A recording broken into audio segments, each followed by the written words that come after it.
we have a video. If y'all didn't know, I'm trying to get into my wider range of taking media in.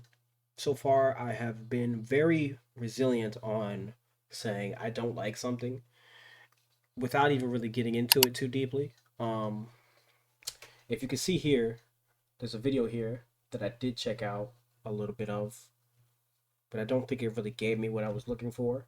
So I'm gonna react to this one. I'm really gonna try to get into all different types of sports and avenues. You know, all racing forms, Formula 1, Indy, NASCAR, different sports, golf, tennis, shit, badminton, golf. Did I just say golf? Football.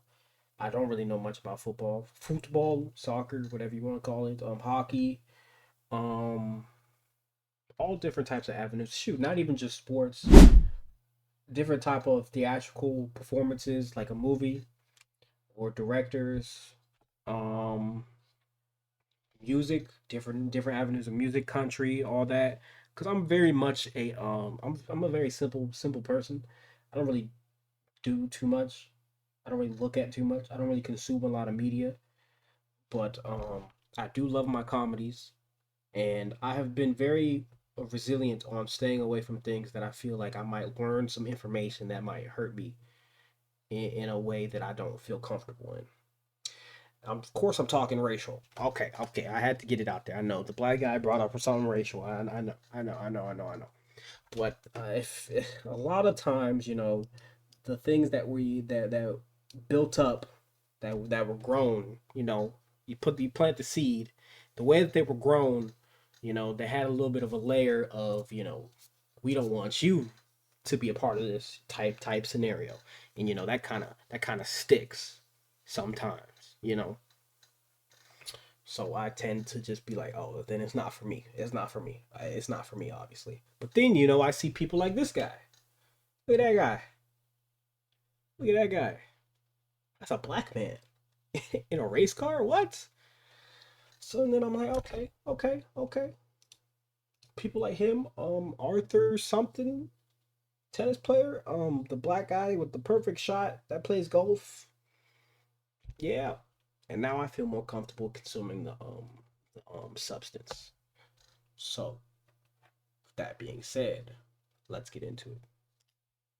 Ah, good old F1, the sport that gave us the uncharted dominance of Mercedes and the absolute genius of Pastor Maldonado.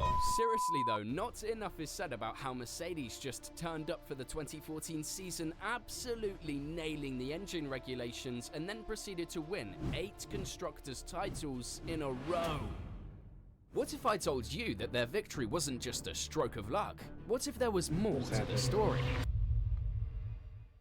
Buckle up, because the history of Formula 1 is full of twists and turns, and I'll reveal the truth behind Mercedes. My knowledge of Formula 1 goes as far as Lewis Hamilton, Max Verstappen, can't even say his name, right? Verstappen, and Red Bull, um, Mercedes.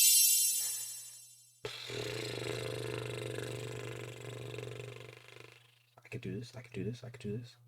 I think that's it. And I have no idea what those correlate to. Not gonna lie. I'm guessing they win a lot of championships. They are winners. Max Verstappen.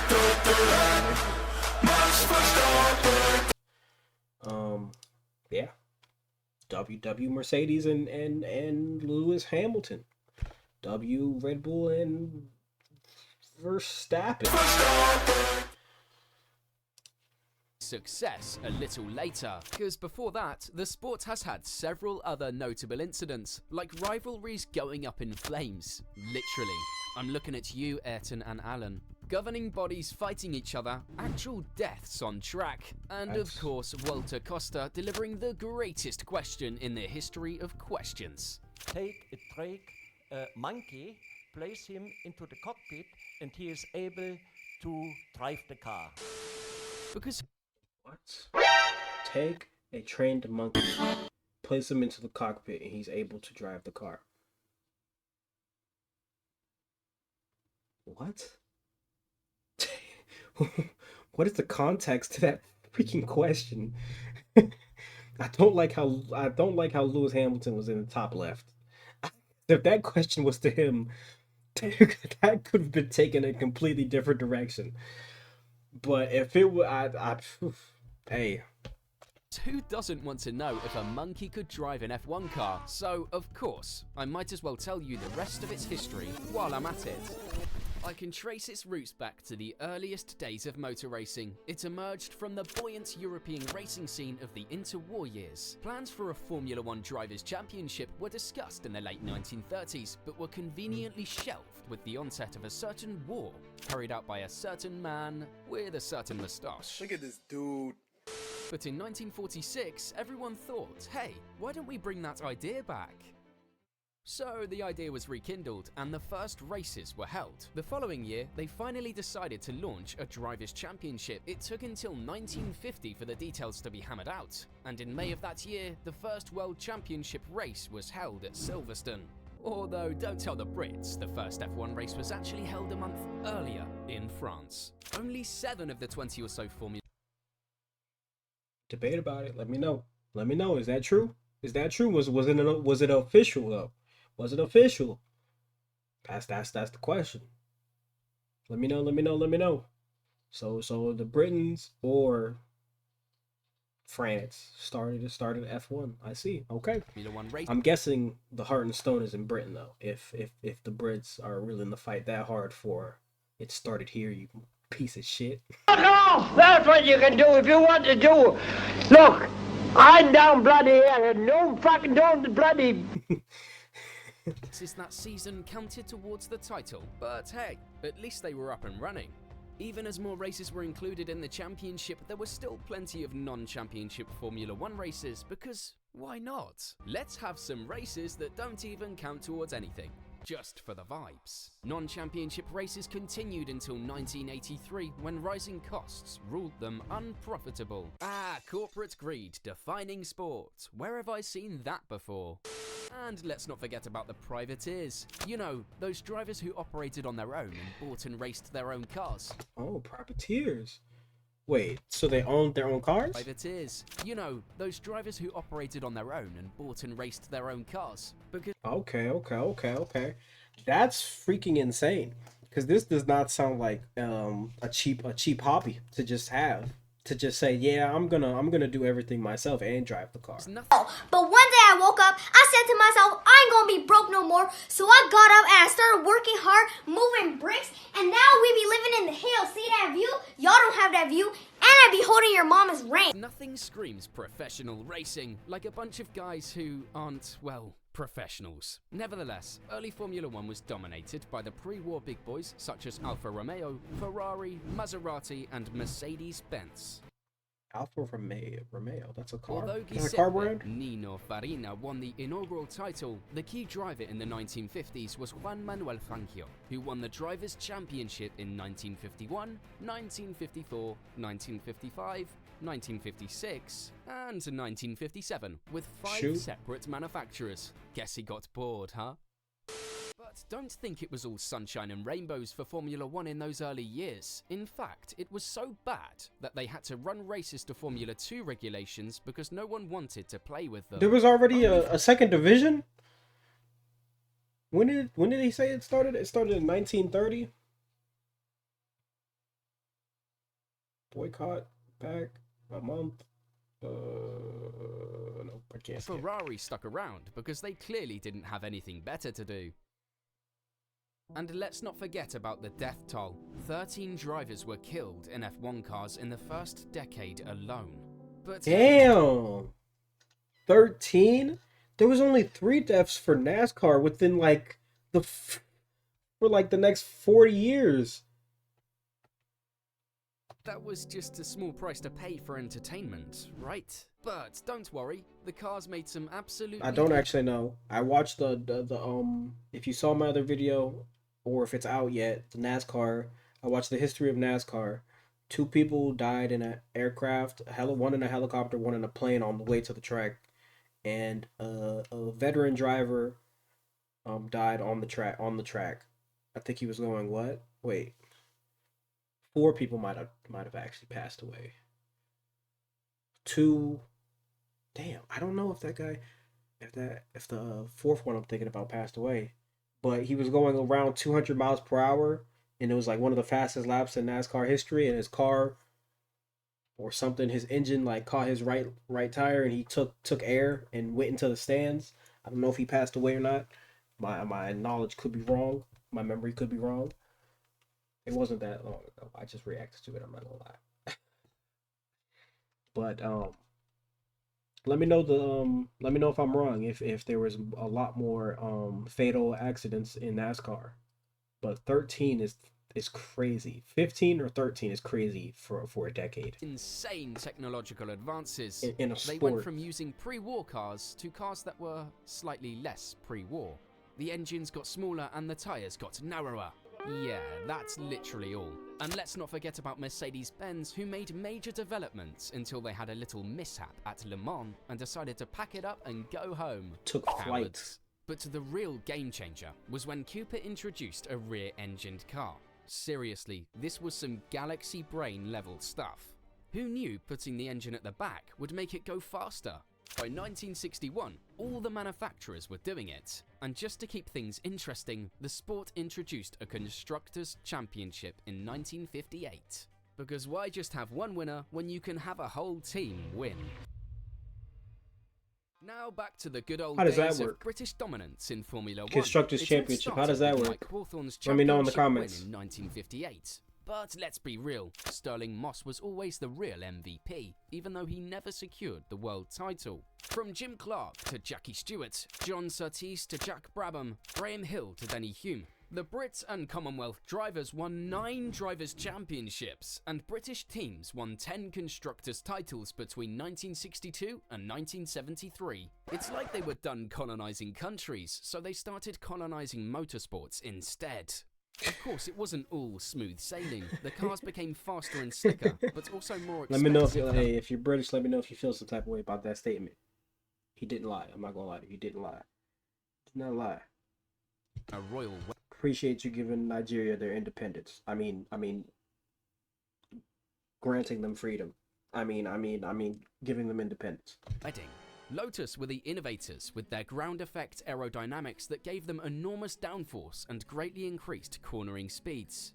But let's not forget about the greatest innovation in Formula 1 history: advertising on cars. That was truly revolutionary. Well, at least for the participants' wallets.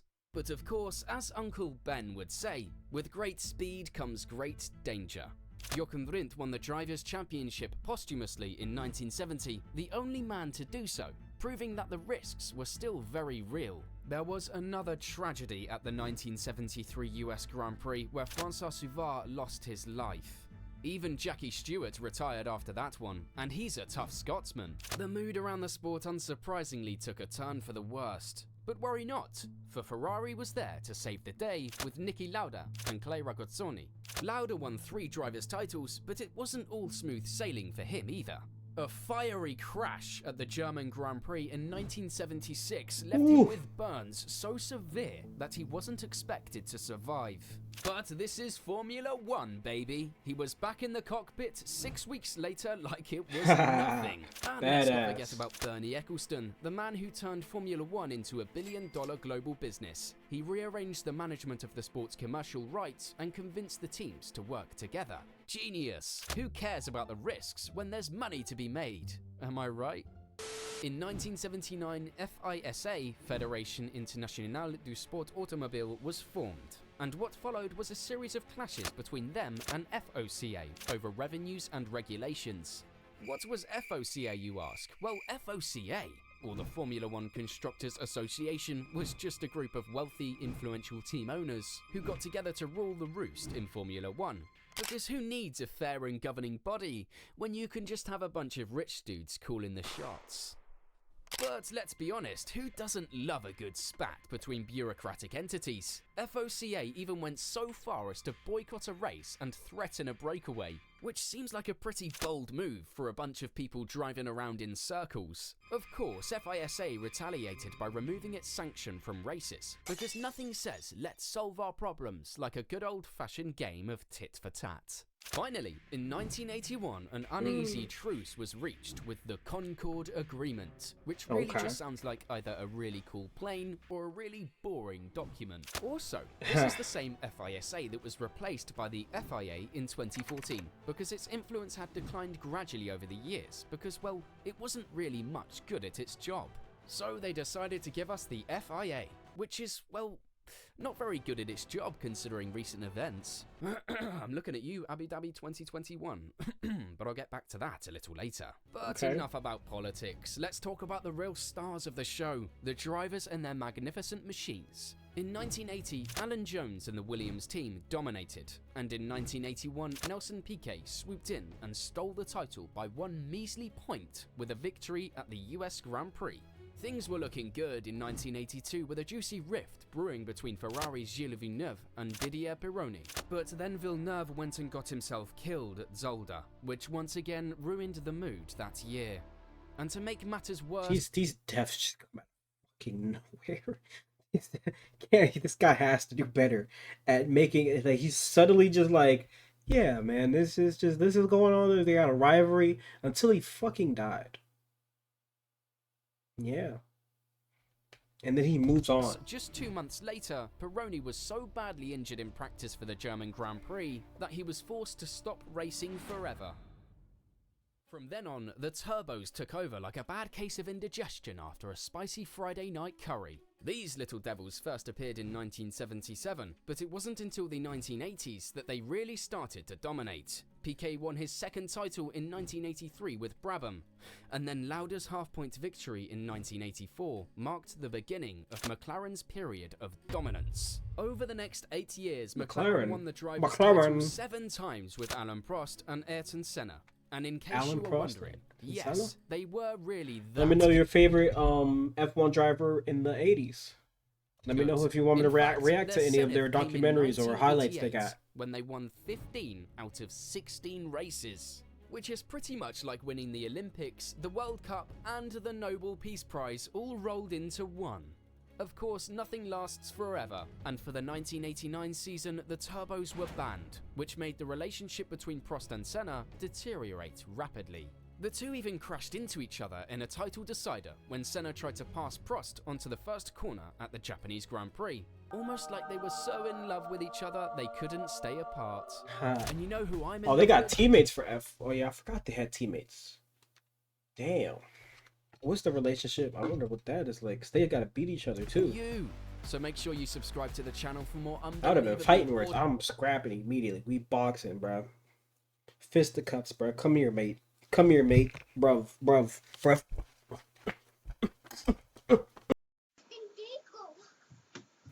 Fisticuffs, bro. Come here, mate. Come here, mate. Bruv.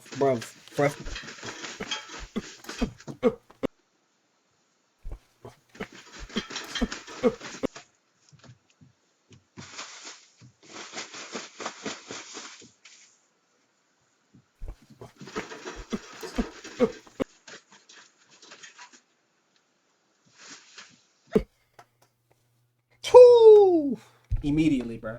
Immediately. Heck no.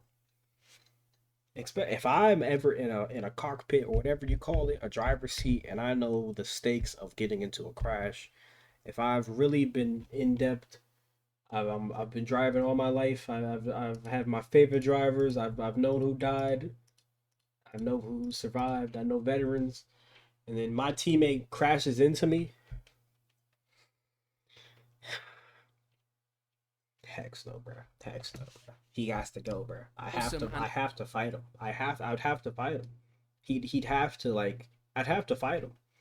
There'd be no meeting about this. he'd have to Totally get beat up. legendary F1 videos. Y'all let me know if that's a reasonable response. To combat the insane power of the cars, restrictions were brought in, and eventually Or if these turbochargers things were just banned happen. altogether in 1989. And then, in the early 1990s, electronic driver aids started to emerge, like some sort of technological butterfly emerging from a cocoon. Semi-automatic gearboxes and traction control were the new hotness. And the battle between new technology and the FIA's desire to make sure the drivers weren't totally useless raged on for the next 2 decades. During this time, a few teams dominated, which didn't exactly make for thrilling races. McLaren, Williams, Renault, formerly Benetton, and Ferrari won every world championship from 1984 until 2008, which is like a game of rock, paper, scissors, where everyone keeps picking rock. While the Big Four were busy winning all the championships, the smaller independents were struggling to keep up. During those incredibly boring years, 28 teams came... NASCAR did this too, where they were like, yeah, this is boring. Or like, I think the 2014 and on season or something, like the playoffs made it boring. And they said this one guy was winning a lot. And it was like the most boring championships ever. Like, how was it boring? What happened? How were they boring? Like, is it just a nice clean race? Or was it just a nice no real overtakes? Nobody died? Was that why it was boring? Like, I'm so confused. I mean, I know why I didn't get into the sport. It's because I never really gave it a chance. But I wonder, what is the main hook onto why you guys like watching racing? Because I want to know what's the contrast between an exciting game and a boring game. Like, for me, the only sport that I can really compare it to would be like basketball. Like, a boring game of basketball would be just basically, imagine if both teams only had 30 points in the third quarter.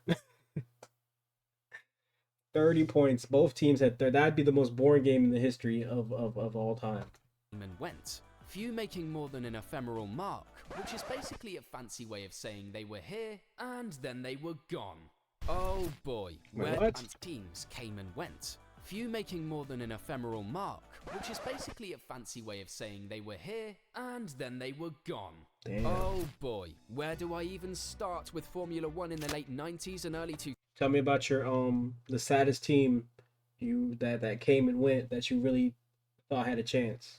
Let me know in the comments. The sport was dominated by Michael Schumacher and Ferrari, who won so much that they probably ran out of champagne to spray on the podium. I mean, the guy broke Fangio's record in 2004 with his 7th title win, for crying out loud. Schumacher was a real charmer, with his habit of bending the rules and being an all-round sore loser. Who wouldn't want to root for him? But all that winning came at a cost. The sport's popularity took a massive nosedive. What? People just couldn't handle the sheer excitement of seeing the same guy win over and over again. And to make matters worse, the FIA kept changing the rules, like they were playing a game of let's see what sticks. Team orders were banned in 2002, after Ferrari famously manipulated a race in Austria. But hey, at least they were trying to make things interesting. Manipulated? Meanwhile, How did they manufacturer-owned manipulate teams it? like Renault, BMW, Toyota, and Honda were dominating the championship. And then you had McLaren, who were too busy scratching their heads and wondering where the hell it all went wrong. These big teams even formed their own little club, the Grand Prix Manufacturers Association, and negotiated a bigger slice of the profit pie. Greedy much? Formula 1 also started expanding into new markets in the Far and Middle East. Because what better way to showcase the sport's heritage and history than to race into countries that have never even heard of it before? In 2006, the FIA mandated that teams switch to cheaper, smaller V8 engines. And let me tell you, they sounded sick. Like, really sick. Maybe someone should have That's checked on classic them right with there. some cough drops or something. But it was a good thing that they switched to these V8 engines, because in 2008, the global recession hit Formula 1 like a wrecking ball. And no, I'm not talking about Miley Cyrus. I'm talking about the fact that many major manufacturers like Jaguar and BMW were forced to leave the series. You know, because racing wasn't the lifeblood of their company or anything. But hey, the smaller teams were able to weather the storm, which is great. And when the global economy slowly bounced back, Formula 1 decided it was time. Oh, in my NASCAR video, I thought that the recession was like people, like companies were just like pulling out because they were like, yeah, I don't want to advertise. I don't want to advertise my stuff on your racing anymore because like I don't need to. I don't want to. But it was because the economy was this the stock market crash? Was that what this was? I don't really. I'm only 22, 21 years old. So I was born in 2003. So I do not know much about what the economy was like in 2008. So please forgive me. Time for some more rule changes. In 2014, they decided to switch back to turbocharged engines. Because why not? The FIA mandated that all cars must run on a 1.6-litre V6 hybrid turbocharged engine that could not use more than 100 kilograms of fuel in an hour. It's like they were playing a game of how many buzzwords they could fit into one sentence. These engines produced a consistent 600 horsepower, but they could boost their output at certain times using an onboard system called KERS. It's like a superhero power, but for cars. When boosted, these engines could make 750 horsepower, just like their predecessors, and these are the same engines that are used in 2023. So basically, they spent all that time switching engines just to end up with the same horsepower as before. Bravo, Formula 1. Bravo! And speaking of these engines, if they go any faster, it's going to be bad. It's going to be bad. With their rocket ship engine at exactly the right time in People will not be able to survive them crashes if they go any faster. Straight to the top. After buying the Constructors' Champion team Brawn GP in late 2009, their clever little engineers had begun plotting their takeover, anticipating the power unit era and setting up shop to build their own chassis and engine. Like some kind of evil automotive mastermind. Mercedes' rivals sat on their laurels while the German outfit spent years researching and perfecting their superchild. Jeff Willis, hired in 2011, genuinely devoted his entire existence to figuring out how to package the hybrid turbo power unit into the 2014 chassis, ignoring everything else going on in the world. Mercedes corporate invested heavily too, and all that effort paid off because Mercedes split their turbocharger in half, which allowed for better performance overall, and a much smaller intercooler, which made their car smaller and more aerodynamically efficient. So what happened then? Well, Hamilton and Rosberg put on one of the most dominant seasons from a constructor in history, boasting a 6/10 advantage in qualifying on average, and a whopping 19-second advantage on their closest rivals in terms of race pace. Their rivals were left in dust. Don't know what that means. Literally. So yes, they won everything. However, Ferrari decided to turn up in 2017 and 2018. And the exciting title battle between Mercedes and Ferrari had us all on the edge of our seats for a while, or maybe just sleeping comfortably in our armchairs. Who knows? Mercedes won 8 consecutive Constructors' Championships from 2014 to 2021, and 7 consecutive Drivers' Championships from 2014 to 2020. So much winning, it was almost like they were playing against themselves. Lewis Hamilton, the absolute superstar that he is, won 81 races and 7 Drivers' Championships during this time, equaling Schumacher's record. Let me know if I should watch a documentary or some highlights. So that 111 of the 160 races and an average of 78% of the available points were won by a Mercedes driver.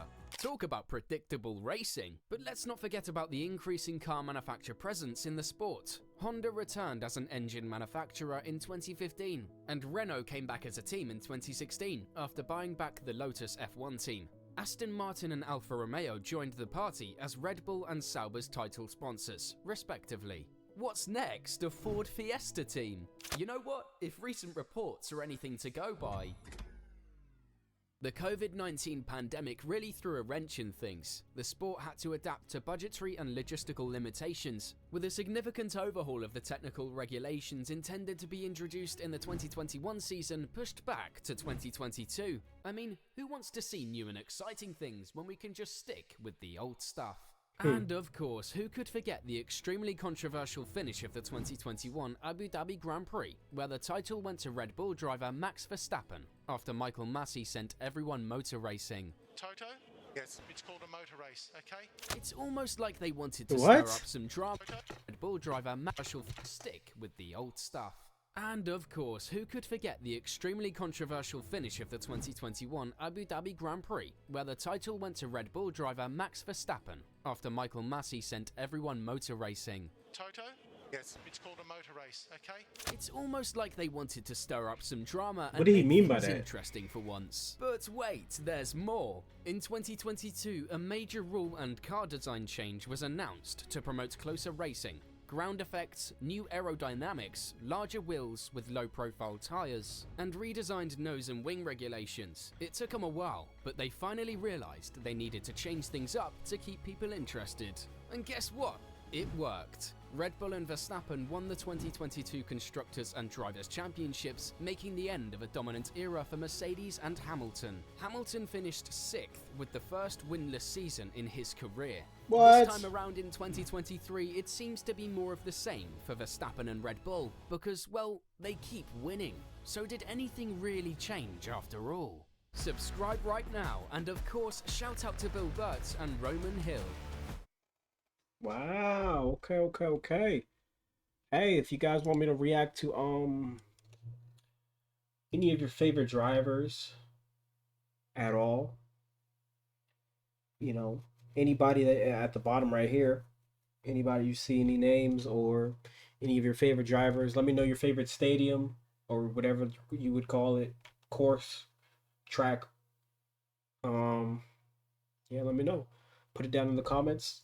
My first take on this and what I can remember is wow, Formula 1 started from France.